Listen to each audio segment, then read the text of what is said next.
Hello दोस्तों, स्वागत है आप सबका हमारे यूट्यूब चैनल स्टेनो पूल में। दोस्तों प्लीज़ हमारे चैनल को सब्सक्राइब करें, ज़्यादा से ज़्यादा शेयर करें ताकि हम ज़्यादा से ज़्यादा मटेरियल आपको प्रोवाइड करा सकें। अगर आपको वीडियो पसंद आती है तो लाइक करें और अपना एक्सपीरियंस हमारे साथ शेयर करें कि आपको वीडियो कैसी लगी। इसके लिए आप कमेंट बॉक्स में कमेंट कर सकते हैं। तो दोस्तों आज की जो डिक्टेशन है इसकी स्पीड 100 वर्ड पर मिनट होगी, so be ready for it. 5 seconds. Start. Sir, I rise to support the budget which has been presented by the Finance Minister for the year 2002-2003. The budget is bold, innovative, and pragmatic in introducing many steps for restoring the economy to its proper path. We have got to see why this budgetary policy was introduced. This House knows what was the economic scenario at the time when the present government came to power in June 1991. The economy was going to be bankrupt in the international sphere. Our reserves of foreign exchange for the imports were not even for 2 weeks requirements. Internationally, the world was not at all giving any credibility to the Indian economy, and the foreign banks stopped lending money to India. The NRIs were withdrawing their deposits because they had lost confidence in the Indian economy. That was the position which was being brought about by the 18 months rule, and in 11 months the government of the National Front had brought the economy to such a position that the inflation in the country reached its high water mark in July 1997 at 16%. The government have to face this impending crisis because if the international banks and institutions stop supplying funds to India, what will be our position, our credibility before the world?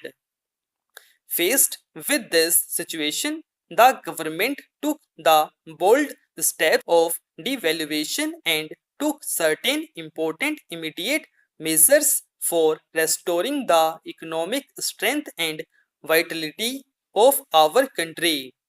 The result is that the present position is that the foreign exchange reserves of our country have increased to rupees 12,000 crores. We are not to depend upon charity now because we have our own strength of our foreign exchange reserves. The inflation is arrested, it cannot be reduced overnight. Economic reforms cannot be made by the magic wand of only the finance minister. The budgetary policy only can create certain conditions to which economy has to respond, and the response cannot be made like the Aladdin's lamp overnight, and hence we have got to wait for the results of the policy which has been introduced by the finance minister. We have to see today what are the objectives that the government had in view for introducing the various measures, some of which are really innovative and beneficial to our economy. The objective before the government was to tide over the crisis in the balance of payments position and at the same time to control the inflation in the country. The twin objectives were achieved by the government by introducing our new industrial policy, monetary policy, trade policy, and fiscal policy as well. The budgetary policy reflects the economic philosophy, the fiscal policy of the government, and the government thought, and rightly so, that if the economy is to be restored from its impasse, one of the major objectives will be to liberalize the economy and to unshackle the economy from the cobwebs of bureaucratic control.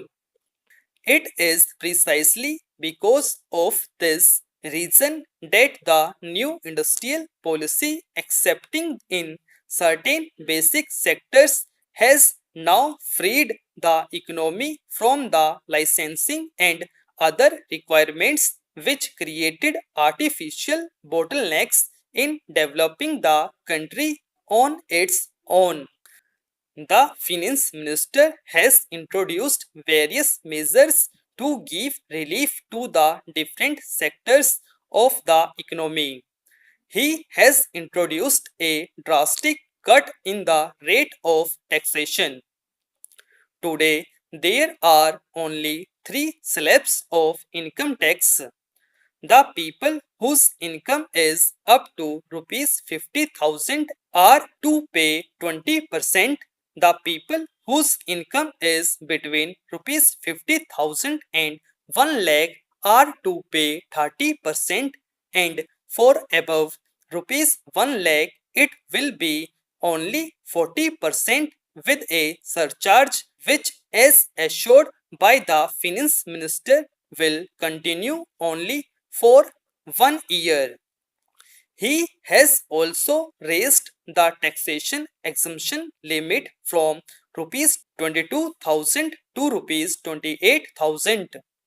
In other words, the small income group will get a relief of rupees 6,000 as their tax exemption limit is increased. I would appeal to the finance minister to see whether this raising of the exemption limit will really give substantial relief to the middle or the lower income groups in our country. The finance minister has introduced a better liquidity on the basis of the recommendations of Narsimham committee. The liquidity ratio is to be reduced from 38% to 30%. It is a very welcome measure, for the commercial banks are not to keep much of their deposits locked up in unproductive investments. Now they have been released, and this will give encouragement to the investment in productive sectors. The finance minister has introduced a very important measure for dealing with inflation and evasion of taxes. He is giving encouragement for the gold bond which he will be introducing as he has announced. As a result of this, unnecessary locking up of gold for non-productive purposes will be done away with.